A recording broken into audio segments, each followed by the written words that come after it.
Being perfectly frank, open, and honest before jumping into the review of Netflix's, Tim Burton's, Addams Family's Wednesday, I have to tell you that the 1990 and the 1993 Barry Sonnenfeld movies are my favorite. They are not just good adaptations of the New Yorker comic and the 1960s TV show, but they are good, campy fun. Movies that have only gotten better with age, especially the second one. Debbie is the best. And Wednesday shines in such a unique way. I love all of it. So when I heard that there was going to be a reimagining of Wednesday for Zoomers, I was cautiously optimistic. It should have worked for me. Like I said, I love the movies. Tim Burton made the huge declaration that he was leaving Disney and was going to be interesting again. The folks who created Smallville, a show I have a lot of love and nostalgia for, created this show. Jenna Ortega was an interesting and a good choice. The aesthetics look great. I should have loved this. Spoilers, I found it quite dull, plus a little too derivative of other things, other better shows and stories. Buckle up, kids. I'm about to complain for a really long time. Sometimes you have feelings and you need to put them on the internet in the hopes of getting monetized one day.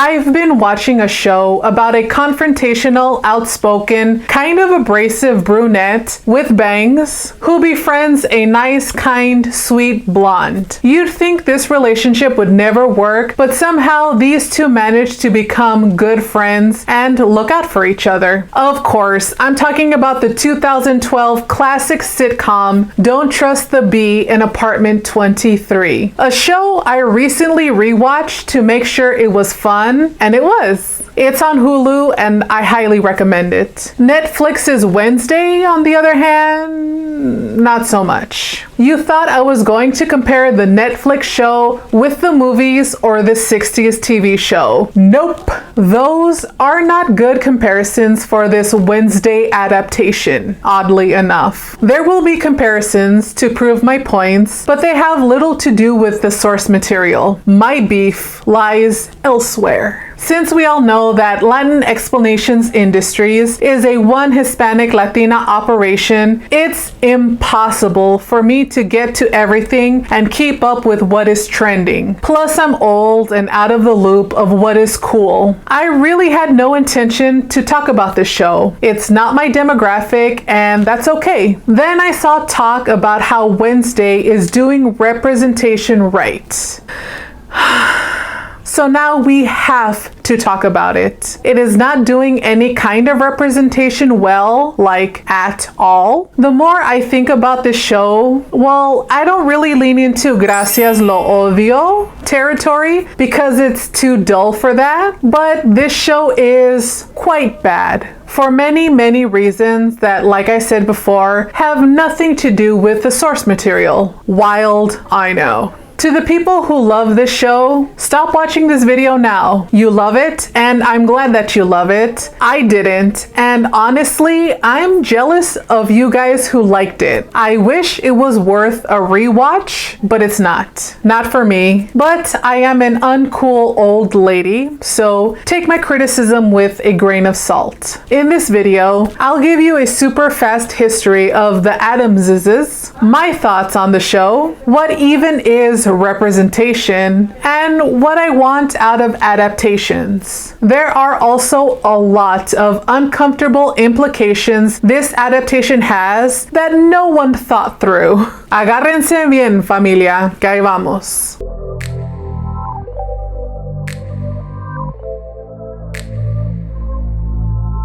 I saw a cracked article declaring that Charles Addams was the Pete Davidson of his time, considering how much we ladies love an artistic weirdo who celebrates the matriarchy. I'd say that headline checks out. Charles Addams was a well-loved and adjusted child who just happened to love all things dark, spooky, and macabre. Reminds me of this Reductress headline. Surprise! Goth friend grew up in wealthy, loving, two-parent household. That's Wednesday Addams and also Charles Addams. Charles was a dude who found humor in the dark and macabre. The Addams family started out as single panels for The New Yorker back in 1938. Charles didn't have the whole family and feel down until the mid-1940s. For this video, my sister lent me this great book she has about Charles and those early panels. It's a lot of fun. I recommend it if you're a big Addams Family fan. You'll see a lot of cool Easter eggs and stuff in here from across all of Addams Family lore. The Addams Family, how we know them, isn't from these New Yorker panels. Many of the names, traits, fun, humor, eccentricities, and so on are from the 1960s TV show and the movies in the 90s. Like John Astin, who played Gomez, is the one who chose the name Gomez. They weren't called the Addams Family until the TV show. Wednesday being a psychopath comes from the 90s movies. So folks who are comparing the Netflix show with the sitcom and the movies are valid. Like many comics from the 30s and 40s, adaptations to live action media gave us the main character traits and cement our ideas of who these characters are. Fun facts you may have already heard. Charles Addams may or may not have modeled Morticia after his wife or wives. Charles always had in mind that this family should be a matriarchy. That's probably why the only character in the New Yorker panels that had a name and a full personality was Morticia. For Charles, this family was a way to express his twisted sense of humor without judgment. The Addams family being part of the counterculture and a reaction to traditional family values comes from the 60s TV show. It was really cemented in the 90s movies. The one thing that is present in all versions until this one is that the Addams family is meant to be consumed as a family. They do things as a family. They like hanging out together. They have a lot of love and respect for each other. It's a good example of a solid family unit. While I'm not going to compare this show with the other adaptations, I understand why other folks might do that. An adaptation, reboot, reimagining, modernization piece of media is begging for comparison. That is just the nature of basing a new piece of media on an already existing intellectual property, especially if something that came before is so good and so beloved by Gen Xers and older millennials like me. Not just with this, but with anything. When they cast the new Superman, I am going to be comparing him with my man Henry Cavill. They did my poor hot nerd boy dirty. That's just how it goes. Particularly now with the internet. Everyone has an opinion, and now everyone has a chance to express it. Today, you're watching me. That's enough background. Let's get into my review of the show. Where's my liquor?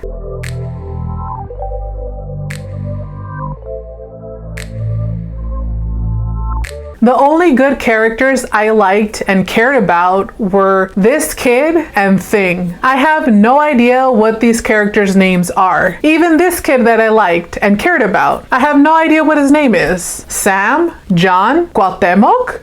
No idea. I mention this because when the characters are so dull, immemorable, bland, and pedestrian, your show has a big problem. I just didn't care about what happened to these people. I knew nothing was going to happen to Wednesday because she is the main character, so that took all the suspense out of it. My general feeling is this isn't the worst thing I've ever seen. It's just so boring. What sucks is that the show thinks it's smarter, more clever and more interesting than it actually is. It's not.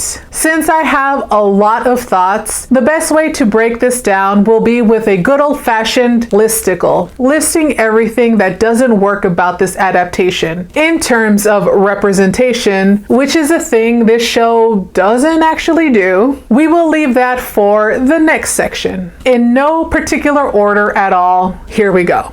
Wednesday. I want to make this clear. Jenna Ortega is good. I read that she made sure her dialogue wasn't too pick me, so my hat's off to her for making the show watchable. Jenna was good. Too bad the character she played was not well written. Wednesday is very harsh and abrasive, and I get it. You want to show that women can be anti-heroes too. Not all girls have to smile and play nice. I get it. What this show fails to recognize is that you have to like and root for your protagonist. The way she was written, I wasn't a fan at all. And there is a precedent for female anti-heroes. One thing all other anti-heroes have in common is that they are fun to watch. They are folks you feel the need to have to watch and laugh at or live vicariously through. Wednesday, the character, suffers from main character syndrome. If she wasn't the main character, her behavior and attitude would make her, in any other show, the main villain and the most hated antagonist. She would not be a fun villain. She's no Debbie. Also, it's not just because that character is a know-it-all teenager, and as an old person, that is annoying to me. No. This style of character can be fun and cool. The first time I ever saw Jenna Ortega was when she played the know-it-all street and book-smart teenager on You. She was fun, smart, and charming as hell, playing the same kind of character. As weird as it's going to sound, You was a better written show. It's trash, but it is my trash. Like I said, I get they wanted to do girls cannot smile and be anti-heroes too, but she is not the anti-hero. She is the hero of the story. This show is very confused in what it's trying to do. We are told over and over again how unique, smart, weird, and different she is. The problem is we are not shown any of that in a meaningful, character-driven way. All the actions she takes goes against what we are told about her. She is smart. Really? Smart folks know when to speak up, but more importantly, smart folks know when to stop flapping their lips. Wednesday is constantly accusing people of being the monster. She is like a Bond villain that tells James Bond their master plan and then leaves Bond unattended and expects to get away with it. Smart people know how not to draw attention to themselves and fly under that radar, so no one will bother them. She doesn't want to be bothered, but keeps doing things that make people bother her. We are told Wednesday is unique. She is moody, speaks her mind, and doesn't care who she offends. Man, I've never seen that before. She listens to records and writes on a typewriter. Wow, how unique. Wednesday is a hipster. Worse, because she's Latina, she's a chipster. Ay, Dios mío.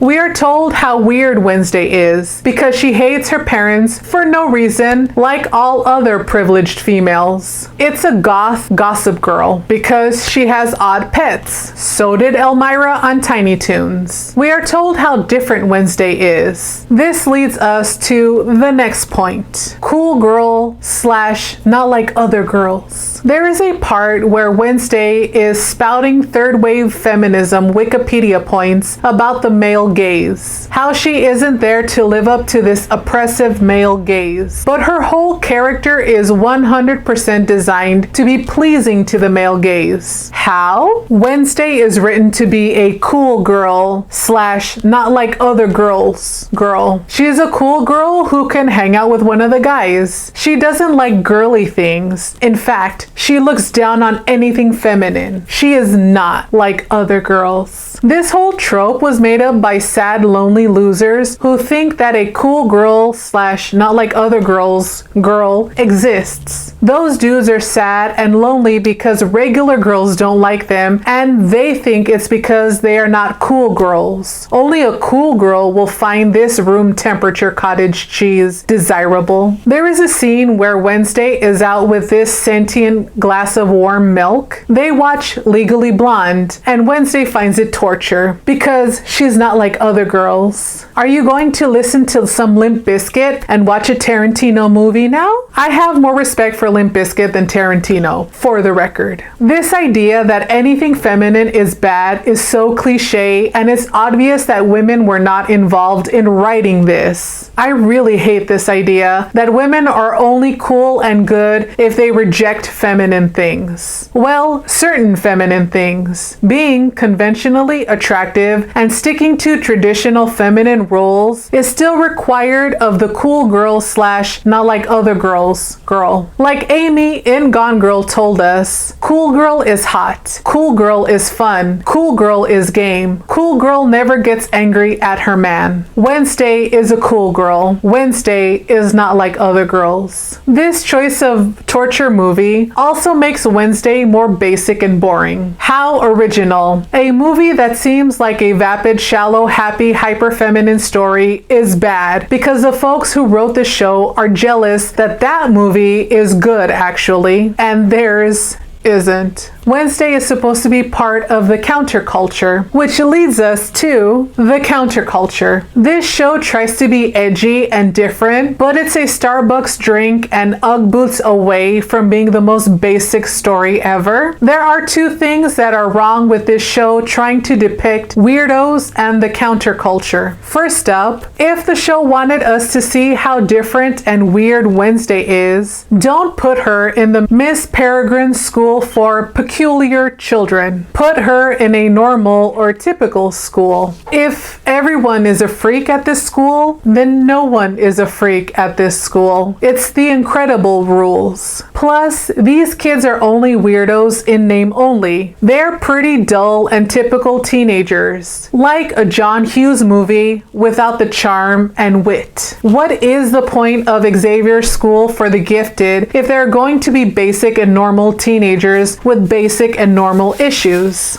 Secondly, is there even a counterculture anymore? In a post-Hot Topic world, let me amend that, in a post-Disneyfied Hot Topic world, how weird and against the grain are Wednesday and her family? Throw a rock at an alley behind the mall and you'll hit 12 goth emo kids who are just like Wednesday and her family in this world. I'd argue that the real modern counterculture would be if Wednesday was anti-capitalist or more political, but she is from a super rich family and she has no problem using that to her advantage. Again, she is a privileged girl who has no real problems. In the 60s TV show, how non-judgmental and accepting the family is was part of how out there they were. Hating everyone and everything and feeling like you're better than everyone else is an annoying chipster thing that annoys me. Plus, it's not original. Also, Tim Burton is one of the dudes who made being a weirdo lovable and mainstream. This show is just retreading things Burton did decades ago. Only Tim was more interesting back then, with better aesthetics. Plus, you could argue the internet killed the counterculture. If you want better weirdos, may I suggest Legends of Tomorrow? Or if you're hardcore into weirdos, then Doom Patrol. That show is wild and super good. The Mystery. I figured it out fairly quickly. That is not a flex on how good I am at figuring out plot lines. Me figuring it out means that the mystery was poorly done. I never figure out plot points or mysteries in movies or TV shows. I watched Lucifer with my sister and could never figure out who did it, but she would know immediately. So, as you can see, if I could figure it out in the second episode, that means that the mystery wasn't very mysterious. It's funny how the show tries so hard to misdirect you. Like, look at how sus these folks are. It has to be one of these people. Forget about these other folks who are obviously the monster. Look over here. Also, this show was very poorly paced. Nothing happens for 6 episodes, then everything happens in the final episode. In an overarching mystery, there are supposed to be advancements in the plot. Breadcrumbs strewn about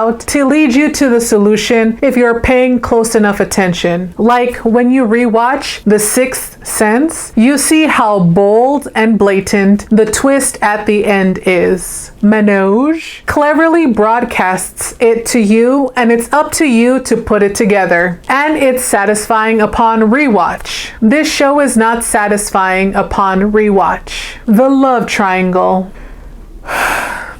Double snore. These two dudes are in love with Wednesday for plot point reasons. I have no idea why not only do they like her, but why does she like them? Especially this block of wet tofu. I am so mean to this poor kid. It's not your fault, young man. Your character, like all the other characters, was very poorly written. Your character might be the worst though. Wednesday is so mean and dismissive to this guy whose name is Chuck, I want to say. Connor here is super in love and follows her around like a lovesick puppy because I don't know why. After the third insult or the second accusation, he should have had the good sense to move on from her, but the plot needs this to be a love triangle. I'm sorry, Ken. I think you deserve better. You have no character, so I don't know. Then we have this overly starched white t-shirt who has very interesting daddy issues. So interesting. Wow. I'm riveted. Wednesday is nicer to him, but still not very interesting. We find out later why he was so interested, but even for the plot, I did not care about this love story. I saw the twist coming, and when it happened, I was like, well, at least it's almost over now. Why did this have to be a love triangle? It did nothing but make me ask why they like each other. A better story would make it make sense, but not this one. The friendship. Wolfie here, trying to be Wednesday's friend, makes sense. She is nice and friendly. Most nice and friendly people will try and befriend the weirdo or tortured soul. Then Wolfie almost dies, and it's Wednesday's fault. Wolfie has enough self-respect to stop being friends with Wednesday. Then, because the plot needs it, Wolfie wants to be friends with Wednesday again. I don't know why Wolfie would give her another chance, other than the plot needs them to be friends again. Wednesday doesn't apologize. She doesn't take Wolfie's feelings into consideration. Wednesday just uses Wolfie to her benefit, like she uses everyone else. It's mean, annoying, and I don't like it. If you want a better brunette-blonde pairing, here are a few options. Eddie and Patsy, Max and Caroline, Chloe and June, Elle and Vivian, Harley Quinn and Poison Ivy, Donna and Jackie, Derek and Hansel. The fake fights. As the audience, we have no idea why Wednesday hates her parents, in particular her mom. Why? Morticia and Gomez have let Wednesday do, say, and act however she wants. They show a lot of interest in her life. They are loving and have a lot of concern for her well-being. So what is the problem? They are really into each other, and that's gross?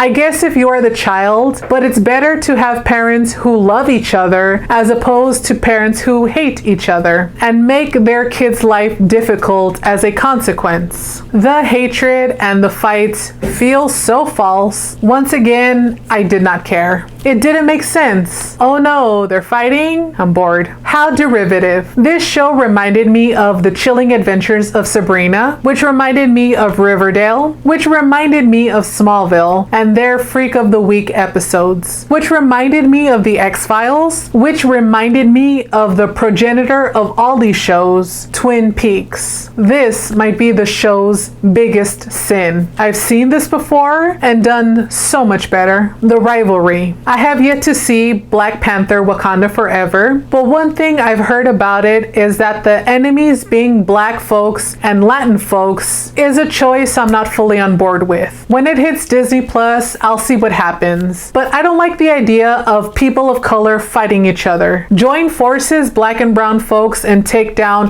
hyper-capitalism or something. Since this tension exists in real life, the fact that this show thought this rivalry was a good idea is very telling. Plus, Bianca is a more interesting character than Wednesday. I kind of wish the story was more about her and her struggles than basic boring Wednesday. Seems blasphemous to call anything involving the Addams family basic and boring, but that's what the show did to these characters. Since there is diversity, it should make the show more interesting, but it's not. This leads us to the next section about representation.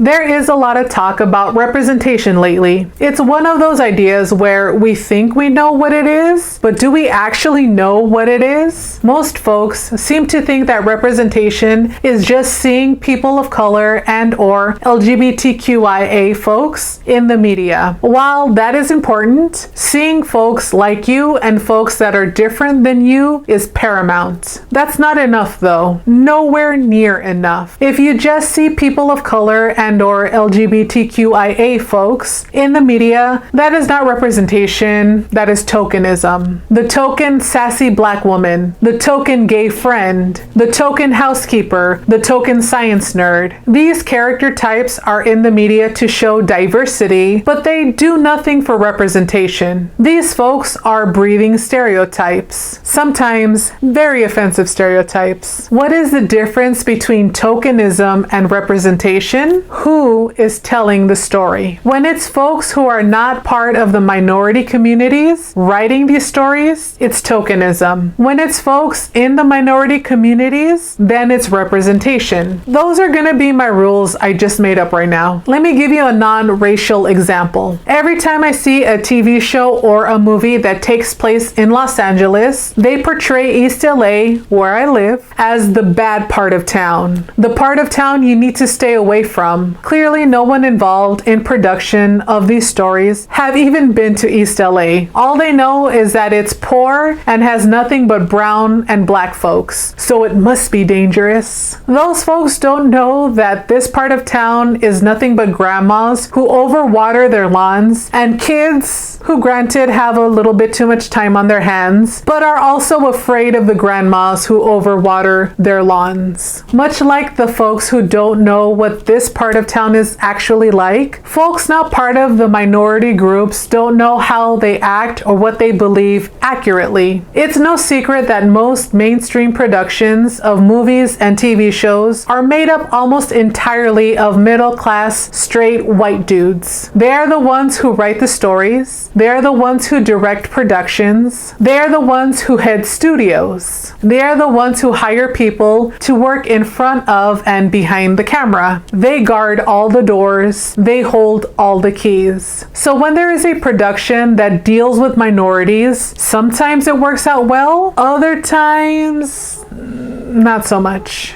I'm going to point out the two main ways I've seen how telling stories about minority groups works out really well. The first and most obvious one is hiring minorities. Productions like Vida had an entirely Latin female production. I love that show. It's so well done, and I think the reason why it works so well is because Latinas were in charge of telling a story about Latinas. Makes sense. And they were not afraid to do accurate representation, not just so-called good representation. Good representation would be a model minority story. Accurate representation is showing the flawed and prejudiced side of minority groups. The other way that representation is done well is what the HBO Watchmen show did. The showrunner Damon Lindelof made it a point to get as much diversity into the writer's room on-set production and in front of the camera as possible. The end result is a great, interesting, profound show that deals with racism, post-racism in an alternate timeline. It is a very well done show. And if we are declaring Wednesday is doing representation correctly, that is what all of these white dudes in charge should have done. Wednesday was created by Miles Miller and Alfred Gough, with Tim Burton at the helm. All middle-aged or older white dudes. What do these white dudes know about being a teenage girl, let alone a Latin teenage girl? I think that's why I found everything so confusing. Like, they had no idea what to do with these characters. Wednesday being Latina seems to be a product of casting. Jenna Ortega was the best person at the audition, so now that character is Latina. Without any thought on bringing in even a little bit of modern teenage Latindad. I don't mean that Wednesday's whole personality had to revolve around her being Latina. No. But in order for it to be proper representation, there needed to be more than this mention of Aztec obsidian and Dia de los Muertos. White folks celebrate Dia de los Muertos, so that doesn't even count. Plus, why is Morticia giving her the Aztec obsidian? If this is meant to connect Wednesday to her Latin roots, why not have her father, the Latino, give her the obsidian? Morticia and Kathy Z are not Latin, and Gomez is Latin because our king Raul Julia established Gomez being Latino. The writers didn't think a lot of things in the show through, which is wild in our current over-analyzing everything in media landscape. This act of not thinking things through is very problematic. So, this Aztec obsidian is supposed to live hand in hand with the fact that Wednesday's ancestor, Goody Addams, was a pilgrim, which is supposed to be cool even after Wednesday gives the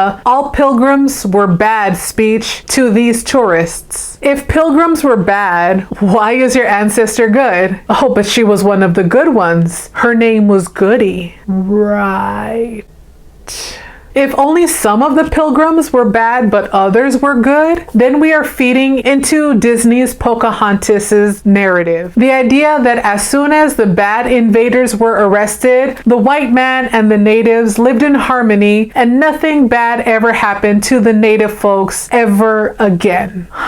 So are pilgrims bad or not? Then we have the problem of colorblind casting. Lately, it seems like colorblind casting does more harm than good, and Wednesday is no exception. In keeping with talking about pilgrims, why is the owner of Pilgrim World the one black dude in the community? Really? Why would the black dude want to make pilgrims look good? That is what this Pilgrim World is trying to do. Make pilgrims look good for some reason. To quote Malcolm X, "We didn't land on Plymouth Rock. Plymouth Rock landed on us." So to have the one black dude support this is a choice I am baffled by. The part where I lost it was when Morticia is yelling at the black mayor, telling him he doesn't know what it's like to be oppressed. You are saying this to a black man in America who seems to be one of the only black folks in a small town in middle America. Really?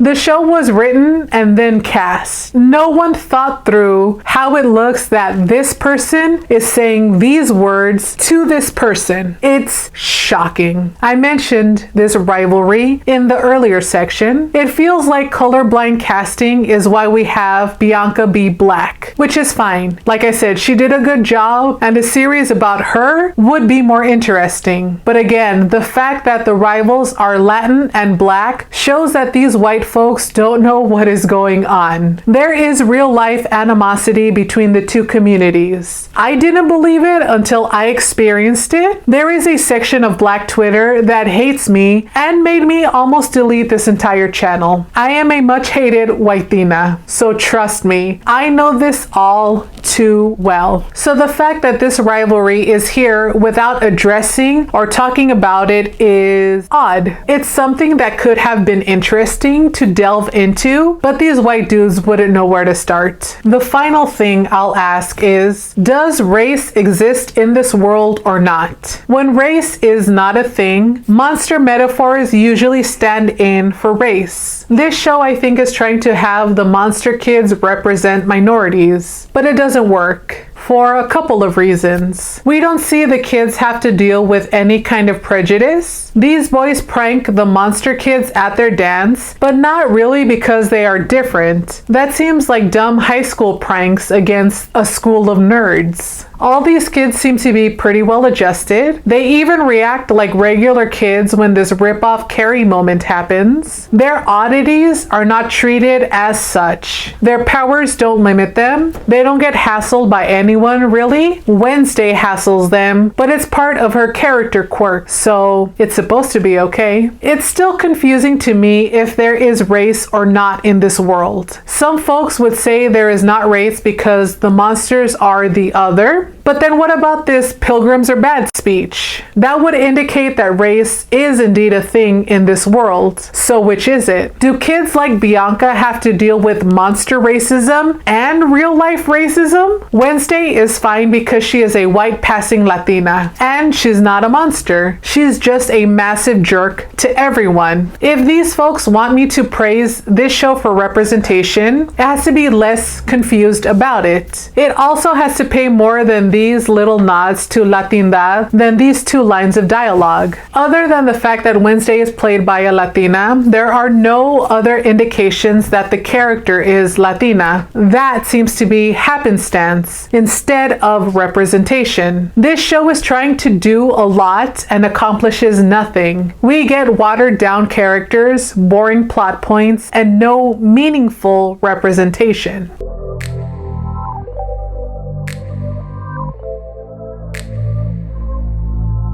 Like I said earlier, adapting or modernizing an already existing intellectual property is asking for comparison and scrutiny. There is this weird fine line shows like this have to walk. It has to pay homage to what came before it, but also be original and brand new. Sometimes it could be pulled off. Most of the time, like this adaptation, it didn't pull it off. I understand though why they wanted to do a version of Wednesday for the youth. It was for the name recognition. If it wasn't for the name recognition, I don't think folks would have paid attention to it. This show would have come and gone and maybe would have filled a goth chosen one itch.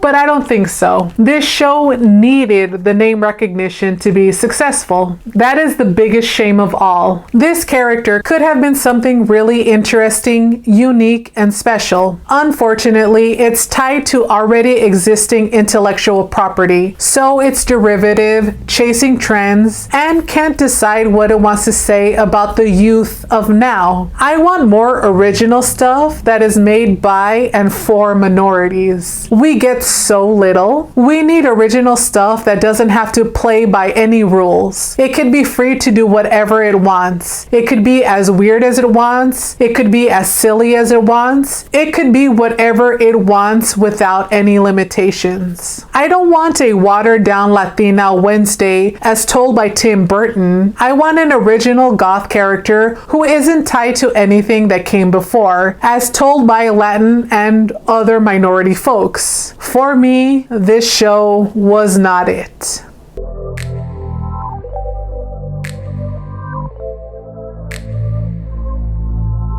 To be fair, this show wasn't all bad. Jenna Ortega was good. In fact, the cast was pretty solid. Too bad they didn't have better writers building character or intrigue. The nods to Burton's better works are cool. Principal Weems as a nod to the Hitchcock Ice Blonde was cool. This friendship being attempted was okay. Justice for Jean and Thing. Thing was the best part of this whole series. I want more Thing. It's funny how popular the this show is. Even the dude who works at the pizza place I go to recommended I watch this show. I was gonna yell at him and be like, the show was derivative and boring, but that's unfair.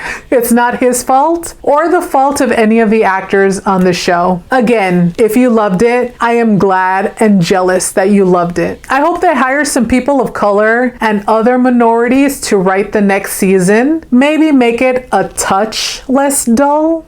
What are your thoughts? I am so sorry if I crapped all over a thing that you like. I hope I didn't ruin it too much. Thank you so much for watching. And as always, salud, mi familia.